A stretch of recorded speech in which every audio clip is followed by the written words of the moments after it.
ଜୟଜୀବ।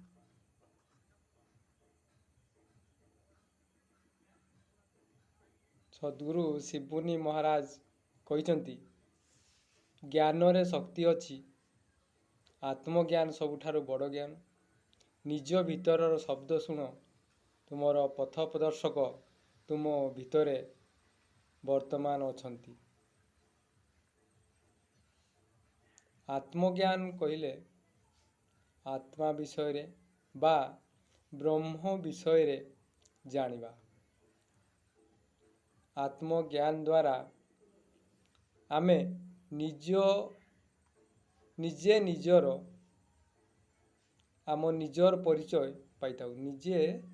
ଆମ ନିଜର ପରିଚୟ ପାଇଥାଉ। ପ୍ରଥମ ମୁଁ କିଏ, କେଉଁଠୁ ଆସିଛି, ମୋର ଲକ୍ଷ୍ୟ କ'ଣ? ଏହି ପ୍ରଶ୍ନ କେବଳ ଜ୍ଞାନ ହିଁ ସମାଧାନ କରିଥାଏ ବା ଜ୍ଞାନ ହିଁ ଏହାର ଉତ୍ତର ଦେଇପାରିଥାଏ। ତେଣୁ ଜ୍ଞାନ ଦ୍ୱାରା ଆମେ ସବୁ ଶଙ୍କା ଦୂର କରିଥାଉ। ଆତ୍ମଜ୍ଞାନ ଦ୍ୱାରା ସମାଧାନ ହୋଇଥାଏ ବା ଆମେ ନିଜର ପରିଚୟ, ଆତ୍ମଜ୍ଞାନ ଦ୍ୱାରା ଆମ ନିଜର ପରିଚୟ ଆମେ ପାଇଥାଉ। ସରକାର ଯେପରି ଆଧାର ଦ୍ୱାରା ସମସ୍ତଙ୍କର ପରିଚୟ ପାଇଥାଏ, ସେହିପରି ଜ୍ଞାନ ଦ୍ୱାରା ନିଜର ପରିଚୟ ପାଇପାରିଥାଉ। ଜ୍ଞାନ ଦ୍ୱାରା ମନ୍ଦିରକୁ ଗଲେ ପ୍ରଥମେ ବ୍ରାହ୍ମଣ ନିଜର ଗୋତ୍ର ପଚାରିଥାଏ। ଗୋତ୍ର ଦ୍ୱାରା କେଉଁ ମୁନି ଋଷିଙ୍କ ବଂଶଧର ବା ପୂର୍ବଜଙ୍କ ପରିଚୟ ମିଳିଥାଏ। ଆମ୍ଭେମାନେ ସେହି ମୁନି ଋଷିଙ୍କ ସନ୍ତାନ।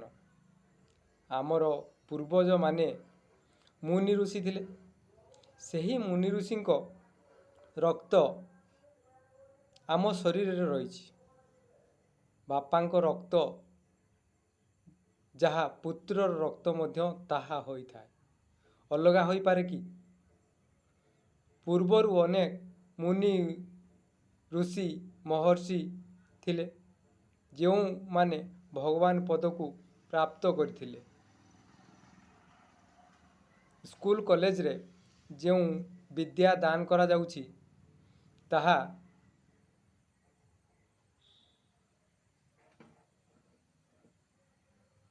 ପ୍ରକୃତ ଜ୍ଞାନ ନୁହେଁ। ସ୍କୁଲ କଲେଜରେ ଯେଉଁ ବିଦ୍ୟାଦାନ କରାଯାଉଛି, ତାହା ଜୀବନ ନିର୍ବାହ କରିବା ପାଇଁ ତାହା କେବେ ଜ୍ଞାନ ଦେଇପାରିନଥାଏ। ଯେଉଁ ବ୍ୟକ୍ତି ଯେତେ ପାଠ ପଢ଼ିଛି, ସେ ସେତେ ଅନ୍ୟାୟ କରୁଛି। ଯେଉଁ ବ୍ୟକ୍ତି ଯେତେ ଅଧିକ ପାଠ ପଢ଼ିଛି, ସେ ସେତେ ଅନ୍ୟାୟ କରିବାରେ ବ୍ୟସ୍ତ ବା ସେ ସେତେ ଅନ୍ୟାୟ କରୁଛି। ଯେଉଁ ବ୍ୟକ୍ତି ଯେତେ ଡିଗ୍ରୀ ପଢ଼ିଥିଲେ ମଧ୍ୟ ଯିଏ ନିଜକୁ ଜାଣିନି, ନିଜ ବିଷୟରେ ଜାଣିନି, ନିଜର ପରିଚୟ କ'ଣ ଜାଣିନି, ସେ ମୂର୍ଖ ସହିତ ସମାନ। ତେଣୁ ନିଜର ପରିଚୟ କେବଳ ଗୁରୁ ହିଁ ଦେଇଥାଏ। ଗୁରୁ ନିଜର ପରିଚୟ ଦେଇଥାନ୍ତି। ଗୁରୁ ବିନା ଅନ୍ୟ କେହି ନିଜର ପରିଚୟ ଦେଇପାରନ୍ତି ନାହିଁ। ନିଜର ପରିଚୟ ଅନ୍ୟକୁ ପଚାରି ନିଜକୁ ଯଦି ପ୍ରଶ୍ନ କରିବ, ନିଜର ପରିଚୟ ଅନ୍ୟକୁ ନ ପଚାରି ନିଜକୁ ଯଦି ପ୍ରଶ୍ନ କରିବ, ତେବେ ନିଜର ପରିଚୟ ମିଳିଥାଏ। ଏହି ଜ୍ଞାନ କେବଳ ସାଧୁ ସନ୍ଥ ଗୁରୁ ହିଁ ଦେଇଥାନ୍ତି। କିନ୍ତୁ ଆଜିର ମଣିଷ ନିଜର ଦୋଷକୁ ଘୋଡ଼େଇ ସବୁବେଳେ ଅନ୍ୟ ଉପରକୁ ଆଙ୍ଗୁଳି ଦେଇଥାଏ। ଫଳରେ ନିଜେ ହିଁ ସେହି ଖାଲରେ ପଡ଼ିଥାଏ। ଗୁରୁ ଆମକୁ ନିଜର ପରିଚୟ ଦେଇଥାନ୍ତି ଏବଂ ସତ୍ୟ ଜ୍ଞାନ ମଧ୍ୟ ଦେଇଥାନ୍ତି। ସେହି ସତ୍ୟ ଜ୍ଞାନ ଦ୍ୱାରା ମନୁଷ୍ୟ ଦେବତା ପଦକୁ ମଧ୍ୟ ଜିଣି ପାରିଥାନ୍ତି। ଭୃଗୁ ଋଷି ଯେପରି ନିଜର ଶକ୍ତି ଦ୍ୱାରା ଭଗବାନ ବିଷ୍ଣୁଙ୍କ ଛାତିରେ ମଧ୍ୟ ଗୋଇଠା ମାରିପାରିଥିଲେ, ତ ସେହି ଶକ୍ତିର ମଧ୍ୟ ଅଧିକାର ହେଇପାରିଥିଲେ। ତେଣୁ ନିଜର ପରିଚୟ ବାହାରେ ନାହିଁ, ତାହା ନିଜ ଭିତରେ ଅଛି। ନିଜ ଭିତରେ କହିଲେ ନିଜ ଶରୀର ଭିତରେ, ଅର୍ଥାତ୍ ମୁଁ ଆତ୍ମା ଅଟେ। ନିଜ ଭିତରେ ଯେଉଁ ଜୀବନ ଅଛି, ଯେଉଁ ଆତ୍ମା ଅଛି, ତାହା ହିଁ ନିଜର ପରିଚୟ। ଏହି ଆତ୍ମାର କେବେ ବି ବିନାଶ ହୁଏ ନାହିଁ।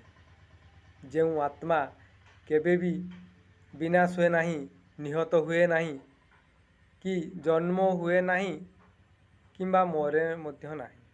ଆତ୍ମା ସନାତନ ଆଉ ପୁରାତନ। ଆତ୍ମା ଠାରୁ ସବୁ ସୃଷ୍ଟି। ଆତ୍ମା କେବେ ମଧ୍ୟ ଜନ୍ମ ହୁଏ ନାହିଁ। ସେଥିପାଇଁ ଶ୍ରୀକୃଷ୍ଣ କହିଛନ୍ତି, ନ ଜାୟତେ ମ୍ରିୟତେ ବା କଦାଚିନ୍ ନାୟନ ଭୂତ୍ୱା ଭବିତା ବା ନ ଭୂୟ ଅଜନିତ୍ୟ ଶାଶ୍ୱତୟ ପୁରାଣ ନ ହନ୍ୟତେ ହନ୍ୟମାନେ ଶରୀରେ। ଅର୍ଥାତ୍ ଆତ୍ମା କେବେ ଜନ୍ମ ହୁଏ ନାହିଁ କିମ୍ବା ମୃତ୍ୟୁ ହୁଏ ନାହିଁ କିମ୍ବା ସେ ନିହତ ମଧ୍ୟ ହୁଏ ନାହିଁ। ଶରୀର ନଷ୍ଟ ହୋଇଯାଏ, ଶରୀରର ମୃତ୍ୟୁ ହୁଏ, କିନ୍ତୁ ଆତ୍ମାର କେବେ ମୃତ୍ୟୁ ହୁଏ ନାହିଁ। ସେହି ଆତ୍ମା ସର୍ବଶକ୍ତିମାନ ନିଜ ଶରୀର ମଧ୍ୟରେ ଅଛନ୍ତି। ତ ତାଙ୍କୁ ଭୁଲି ଯାଇ ଆମେ ବାହାରେ ଆମେ ଅନ୍ୟ ପାଖରେ ଯାଇକି ମୁଣ୍ଡ ବାଡ଼ଉଛୁ, ମୁଣ୍ଡ ପିଟୁଛୁ, ନିଜକୁ ହୀନ ମନେ କରୁଛୁ। ଯେଉଁ ସର୍ବଶକ୍ତିମାନ ଆତ୍ମା, ଯାହାର କେବେ ବିନାଶ ହୁଏ ନାହିଁ, ତାଙ୍କୁ ଭୁଲି ଯାଇ ଆମେ ବାହାରେ ମୁଣ୍ଡ ନୁଆଉଛୁ, ଅନ୍ୟ ପାଖରେ ଯାଇ ମୁଣ୍ଡ ନୁଆଉଛୁ, ମୁଣ୍ଡ ବାଡ଼ଉଛୁ। କାଠ, ପାଷାଣ, ପଥର, ଏଥିରେ ମୁଣ୍ଡ ଆମେ ବାଡ଼ଉଛୁ, ଆମେ ମାଗୁଛୁ। କିନ୍ତୁ ଯିଏକି ସର୍ବଶକ୍ତିମାନ, ଏ ସୃଷ୍ଟିର ମାଲିକ ଯିଏ, ସେ ନିଜେ ଆମ ଶରୀର ଭିତରେ ଅଛନ୍ତି, ନିଜ ପାଖରେ ଅଛନ୍ତି। ତ ଏଇ ଶରୀର କ'ଣ ହୁଏ ନା, ଏଇ ଇନ୍ଦ୍ରିୟର ବଶବର୍ତ୍ତୀ ହୋଇ ମାୟା ମୋହରେ ପଡ଼ି ଯେତେବେଳେ ଅନେକ କର୍ମ କରିଚାଲେ, ତ ସେତେବେଳେ ସେ ଜାଣିପାରିନଥାଏ। ତ କ'ଣ ହୁଏ ନା, ମାୟା ମୋହରେ ପଡ଼ି ନାନା ପ୍ରକାର କର୍ମ କରିଚାଲେ, ଯାହାଫଳରେ ଶରୀର ଜରା ଜୀର୍ଣ୍ଣ ଦୁର୍ବଳ ରୋଗରେ ପୀଡ଼ିତ ହୁଏ। ଯାହାଫଳରେ ନିଜର ଯେଉଁ ଆତ୍ମା ବା ଜୀବନ ଯେଉଁ ଅଛି, ସେ କ'ଣ କରେ ନା, ଏ ଶରୀର ଛାଡ଼ି ଚାଲିଯାଏ, ଶରୀରରୁ ବାହାରିଯାଏ। ତ ସେହି ସମୟରେ ଏ ଶରୀରର ମୃତ୍ୟୁ ହୁଏ। ତେଣୁ ଶରୀର ହେଉଛି ଜଡ଼। ଏ ଶରୀର ମଧ୍ୟରେ ଯେଉଁ ଆତ୍ମା ଅଛି, ସେ ହେଉଛି ଚେତନ। ତ ଏଇ ଜଡ଼ ଶରୀର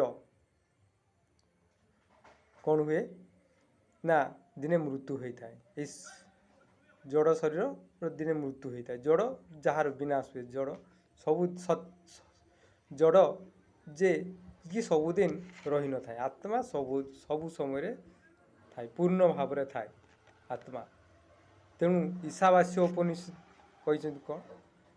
ଈଶାବାସ୍ୟ ଉପନିଷଦରେ ଅଛି, ପୂର୍ଣ୍ଣମଦଃ ପୂର୍ଣ୍ଣମିଦଂ ପୂର୍ଣ୍ଣାତ୍ ପୂର୍ଣ୍ଣମୁଦଚ୍ୟତେ ପୂର୍ଣ୍ଣସ୍ୟ ପୂର୍ଣ୍ଣମାଦାୟ ପୂର୍ଣ୍ଣମେବାବଶିଷ୍ୟତେ। ତ ଆତ୍ମା ସବୁ ସମୟରେ ପୂର୍ଣ୍ଣ ଥାଏ। ଆତ୍ମାର କେବେ ବିନାଶ ହୁଏ ନାହିଁ। ତ ଶରୀର ବିନାଶ ହୁଏ, ଆତ୍ମା ଏ ଶରୀର ହେଉଛି ଆତ୍ମାର ବସ୍ତ୍ର।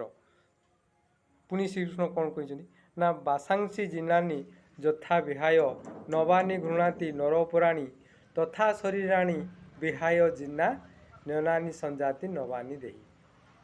ଇଏ ଶରୀର ହେଉଛି ବସ୍ତ୍ର। ଏ ଶରୀର ଯେପରି ବସ୍ତ୍ର, ପୁରୁଣା ବସ୍ତ୍ର ତ୍ୟାଗ କରି ଆମେ ନୂତନ ବସ୍ତ୍ର ବ୍ୟବହାର କରିଥାଉ, ପିନ୍ଧିଥାଉ, ସେହିପରି ଆତ୍ମା କ'ଣ କରେ ନା, ଏ ଶରୀର ଯେତେବେଳେ ବୃଦ୍ଧ ଜରା ଜୀର୍ଣ୍ଣ ହୋଇଥାଏ, ସେହି ସମୟରେ ଆତ୍ମା ଏ ଶରୀର ଛାଡ଼ି ଅନ୍ୟ ଘଟରେ ଯାଇ ପ୍ରବେଶ କରେ। ତ ଆମେ କ'ଣ କରୁ ନା, ଏ ଶରୀରକୁ ଭୁଲି ଯାଇ ଆମେ ବାହାର ମାୟା ମୋହରେ ଆମେ ପଡ଼ିଲୁ, ମାୟା ମୋହରେ ଆମେ ପଡ଼ିଲୁ। ଯାହାପରେ ଏ ଶରୀର ବୃଦ୍ଧ ଜରା ଜୀର୍ଣ୍ଣ ଦୁର୍ବଳ, ଅନେକ ଦୁଃଖ କଷ୍ଟ କଲା। ତ ସେଇ ଆତ୍ମା, ଯେଉଁ ଆତ୍ମା ଶରୀରରେ ବାସ କରନ୍ତି, ସେ ଆତ୍ମା, ଏ ଶରୀର ତ ମୃତ୍ୟୁ ହୋଇଯାଏ, ମୃତ୍ୟୁ ପରେ ସେ ନଷ୍ଟ ହୋଇଯାଏ। ତ କିନ୍ତୁ ଶରୀରରେ ଯେଉଁ ଆତ୍ମା ରହିଥାନ୍ତି, ସେଇ ଆତ୍ମାକୁ କୌଣସି ଅସ୍ତ୍ର ଦ୍ୱାରା ମଧ୍ୟ କାଟି ହୁଏ ନାହିଁ ଏବଂ ନିଆଁରେ ମଧ୍ୟ ପୋଡ଼ି ହୁଏ ନାହିଁ, ଆଉ ପବନ ମଧ୍ୟ ଉଡ଼େଇ ପାରେ ନାହିଁ, କି ପାଣି ମଧ୍ୟ ଓଦା କରିପାରେ ନାହିଁ। ସେଇଭଳି ଶ୍ରୀକୃଷ୍ଣ ପୁଣି କହିଛନ୍ତି କ'ଣ, ଶ୍ରୀମଦ୍ ଭଗବଦ୍ଗୀତାରେ, ନୈନଂ ଛିନ୍ଦନ୍ତି ଶସ୍ତ୍ରାଣୀ ନୈନଂ ଦହତି ପାବକ ନ ଚୈନଂ କ୍ରଦନ୍ତ୍ୟାପ ନ ଶୋଷୟତି ମାରୁତ। ତ ଇଏ ହେଉଛି ଆତ୍ମା ସର୍ବଶକ୍ତିମାନ ଏବଂ ସେହି ଆତ୍ମା ସର୍ବଘଟେ ବିଦ୍ୟମାନ। ତେଣୁ ଆମ୍ଭେମାନେ ଅନ୍ଧ ହୋଇ ଏ ବାହାରେ କାଠ ପାଷାଣରେ ପଥରରେ ଯାଇ ଆମେ ମୁଣ୍ଡ ବାଡ଼ଉଛୁ। ତ ନିଜ ପାଖରେ ସେହି ଭଗବାନ ଈଶ୍ୱର ନିଜ ପାଖରେ ବିଦ୍ୟମାନ ସର୍ବଘଟେ। ଯେ କୁହନ୍ତି, ଜ୍ଞାନୀମାନେ କୁହନ୍ତି, ପଣ୍ଡିତମାନେ କୁହନ୍ତି, ଏ ପିଣ୍ଡ ବ୍ରହ୍ମାଣ୍ଡ ଏକ, ଏ ବାହାରେ ବା ସଂସାରରେ ଯାହା ଅଛି, ଏ ପିଣ୍ଡରେ ମଧ୍ୟ ତାହା ଅଛି। ତ ଆମେ ବାହାରେ ଖୋଜୁଛୁ, ବାହାରେ ଖୋଜିଲେ ମିଳିବ ନାହିଁ। ନିଜ ଭିତରେ, ନିଜର ଶରୀର ଭିତରେ, ନିଜର ଅନ୍ତର ଭିତରେ ଖୋଜିଲେ ତାହା ପାଇପାରିବେ। ଜୟ ଜୀବ।